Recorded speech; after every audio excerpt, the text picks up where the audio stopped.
Olá para você que acompanha a programação da TV Câmara e também da Rádio Câmara. Obrigado pela sua audiência, sua companhia mais uma vez. Estamos começando mais um programa Espaço Aberto para falar um pouquinho sobre o mês de outubro, que se lembra aí o Outubro Rosa, né? Um mês em que a gente trabalha a prevenção do câncer de mama, em alusão a esse tema, Outubro Rosa. A gente vai falar com o Dr. William Delgado, ele que é médico ginecologista e também mastologista aqui em Bauru e já há muito tempo trabalha nessa área e é um dos incentivadores, se não o criador do Grupo Amigas do Peito aqui de Bauru.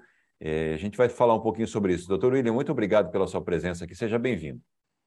Bom dia, André, obrigado. Eu que agradeço a oportunidade de estar conversando um pouquinho com vocês, até porque é uma forma da gente levar esse conhecimento aí para a população, né, sobre uma questão que é extremamente importante, que é o câncer de mama. Essa campanha, doutor, a gente sempre reforça isso, né? O Outubro Rosa, esse mês voltado para essa conscientização, ela é muito importante por conta da prevenção. Por que a prevenção é tão importante no caso do câncer de mama, doutor? Na verdade, hoje, cientificamente, a gente não fala mais em prevenção, né? A gente tenta falar em detecção precoce. Por quê? Porque, na verdade, o câncer de mama, ele não vai se transformar, ele vai aparecer. Então, o interessante é que a mulher faça os exames para que ela detecte o tumor menor possível. Detectando o tumor pequeno, ela tem um tratamento e cura, né? Então, está fazendo essas grandes campanhas em relação ao câncer de mama tal, é que a gente tem um sinal de alerta para detectar um tumor precoce se ele tiver que aparecer, né? Antigamente a gente pegava tumores extremamente avançados, que a qualidade de vida fica super prejudicada, né? E a gente não consegue oferecer nada de bom para a mulher. Hoje não, nós conseguimos tratar precocemente, proporcionando uma qualidade de vida e uma morbidade bem menor para a mulher. Certo, estão corrigindo que o termo prevenção não se usa mais. Isso quer dizer que não é possível prevenir o câncer, então, né? E junto com essa pergunta, quais são os fatores de risco, doutor, para quem pode desenvolver um câncer de mama? Inclusive, acho que seria interessante se eu puder entrar já na questão, não é só mulher que tem câncer de mama, né? Sim, sim. O homem também pode ter câncer de mama, né? Só que a proporção de homens é bem menor. Na verdade, a gente tem a proporção de um homem para cada 1.000 mulheres com câncer de mama. Porém, mesmo sendo menor a proporção aí, ele é um pouco mais grave, porque o homem não tem muito tecido glandular para crescer, né? Então, ele já pega a musculatura, cai na corrente sanguínea, então o tratamento é um pouquinho diferente aí, né? Agora, na mulher, os fatores de risco principais para o câncer de mama tem a questão da menarca, que é a primeira menstruação muito cedo e a última muito tarde. Quando que é isso? Muito cedo e muito tarde. Então, aquela menina que menstrua a primeira vez por volta de 9, 10 anos é muito precoce, né? E termina essa menopausa aí por volta de 56, 57 anos. Então, ela fica um período muito longo exposta aos próprios hormônios dela, que são hormônios naturais, mas que aumentam o risco para o câncer de mama. O antecedente familiar de primeiro grau também é um outro fator de risco importante, principalmente, então, mãe ou irmã que teve câncer de mama, a gente pode eventualmente estar diante de um câncer genético, né? Além disso, tendo um antecedente familiar de primeiro grau, ela tem 2 vezes mais risco de vir a ter câncer de mama. Então, esses são os principais fatores de risco. Além disso, a gente tem exposição a radiações, fatores exógenos, né? Então, por exemplo, inseticidas, a pessoa que trabalha no campo, aí não é só para a mama, né? Mas outras partes do corpo também, como garganta, pulmão, enfim, né?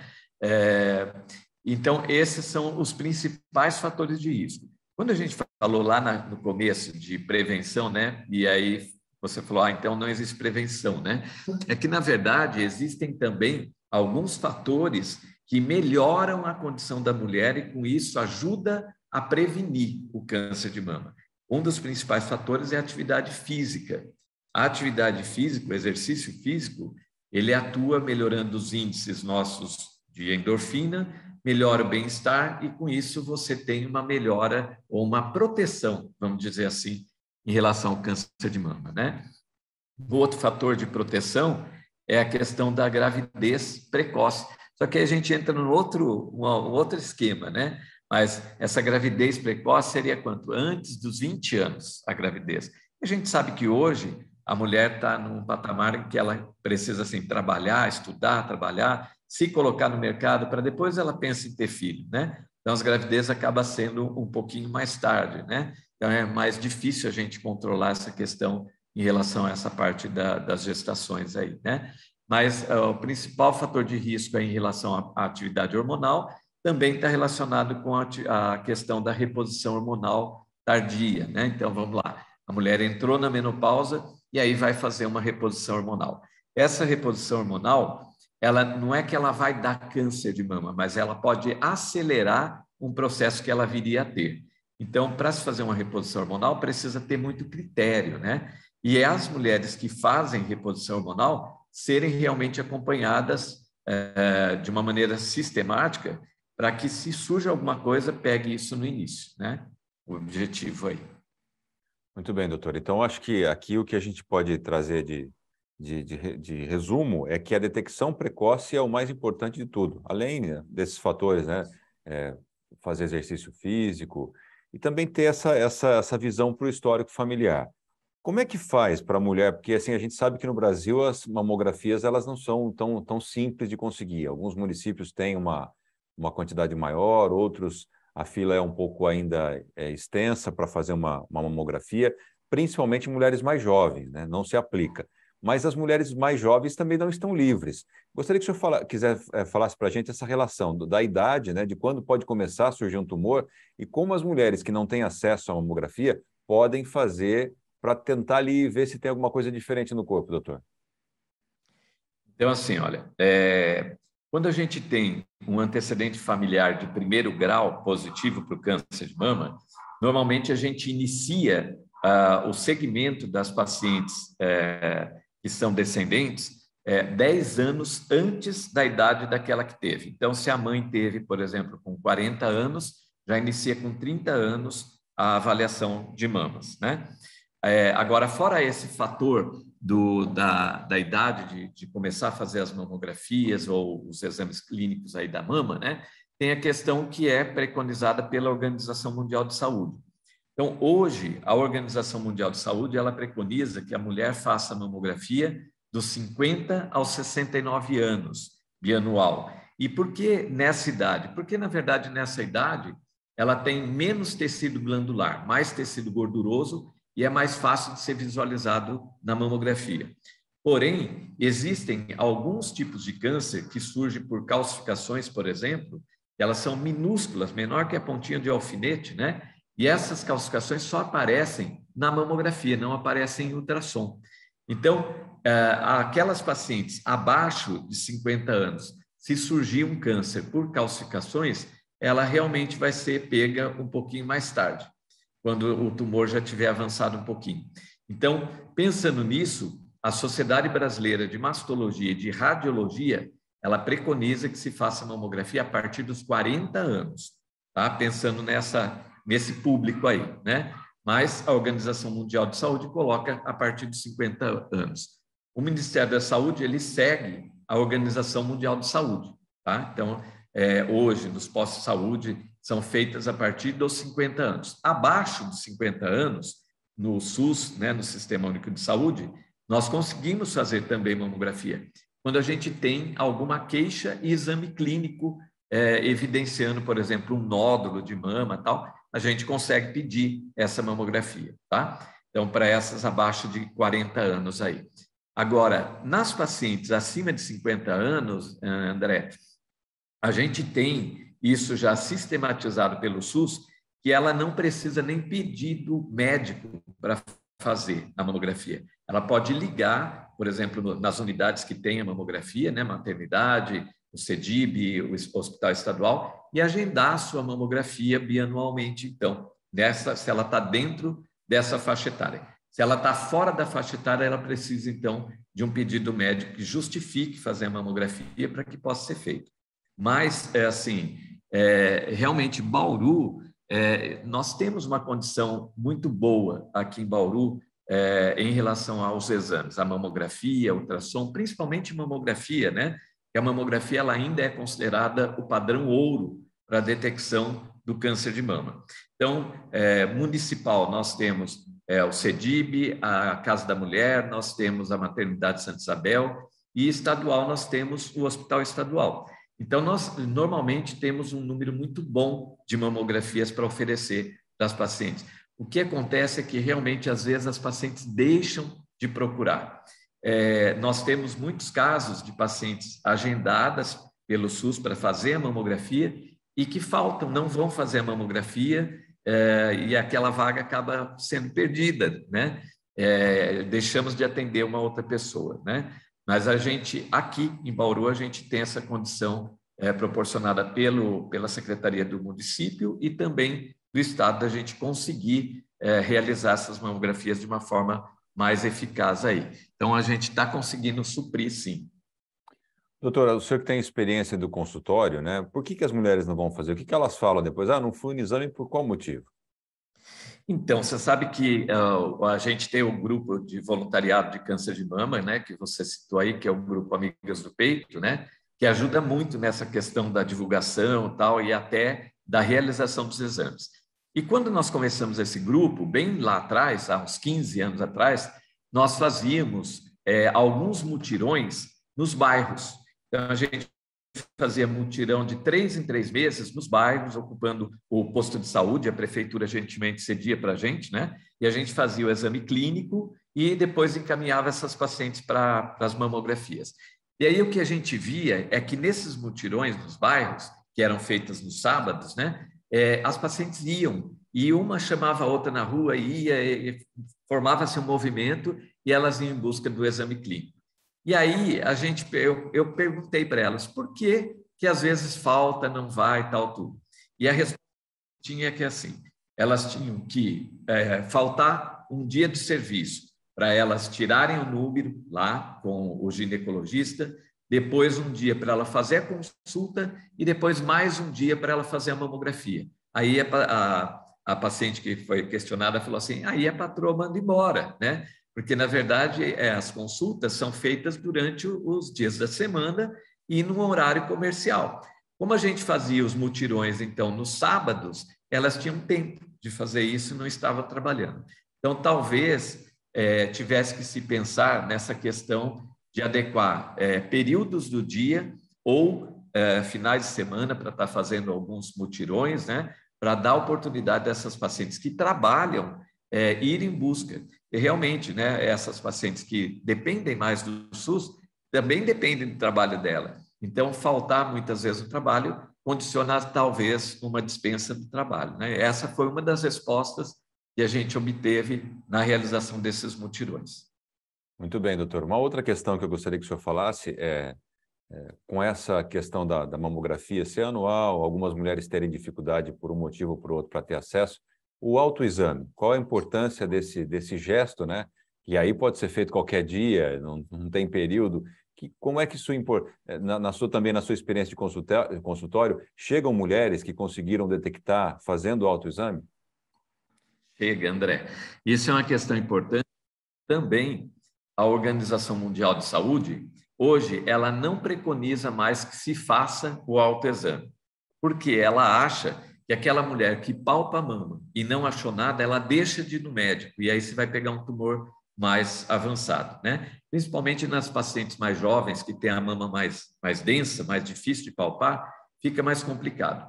Mas ainda no Brasil, a gente continua estimulando o autoexame de mamas.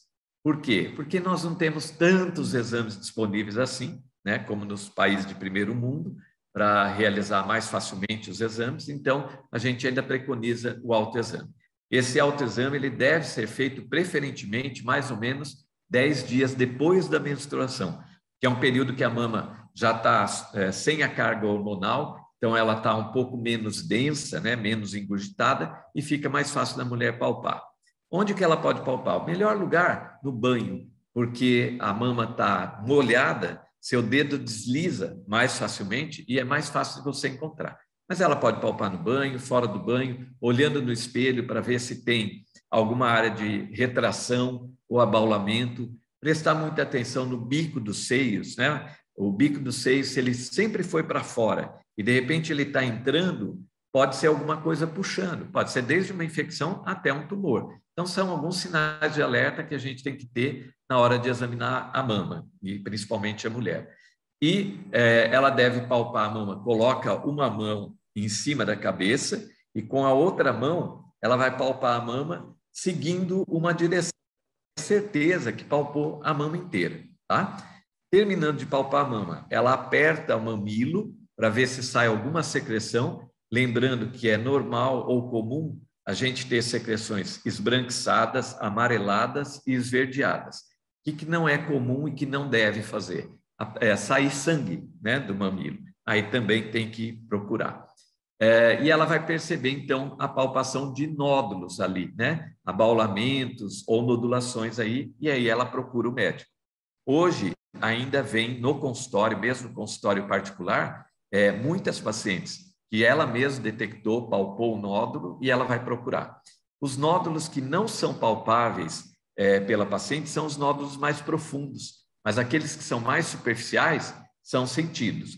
Então, o autoexame, ele é importante, deve ser feito, mas mesmo você palpando a mama e não sentindo nada, pelo menos uma vez por ano, deve ir no médico, né, fazer o seu exame de rotina, para ver se não tem nenhum nódulo não palpável que não foi detectado pela sua palpação. Tá certo, doutor. Para a gente finalizar, frisar aqui o trabalho que o Grupo Amigas do Peito faz aqui em Bauru, um grupo que foi formado pela iniciativa do Dr. William Delgado, em 2003, ano que vem já faz 20 anos, é isso, de grupo. Isso. Eu acho que a importância vai muito além do mês de outubro, né? Porque o câncer de mama, apesar de termos o mês de outubro como lembrança dessa detecção precoce, trabalhar um pouquinho a prevenção também, mas com exercício físico, por exemplo, mas o grupo trabalha o ano inteiro, né, doutor? Eu acho que essa é a importância. Se você tiver sentindo necessidade, uma mulher tiver necessidade em junho, janeiro, seja o mês que for, o Grupo Amigas do Peito está lá. Então, eu gostaria que, para finalizar, o senhor falasse um pouquinho do trabalho do grupo. Então, esse grupo é um orgulho para a gente, né? Porque elas realmente trabalham com afinco para auxiliar nessa questão do câncer de mama, né? E o grupo foi fundado de uma forma informal e hoje ele já é um grupo formal, né? Nós trabalhamos bastante assim, questão de angariar fundos para conseguir formalizar o grupo, né? E esse ele funciona o ano todo.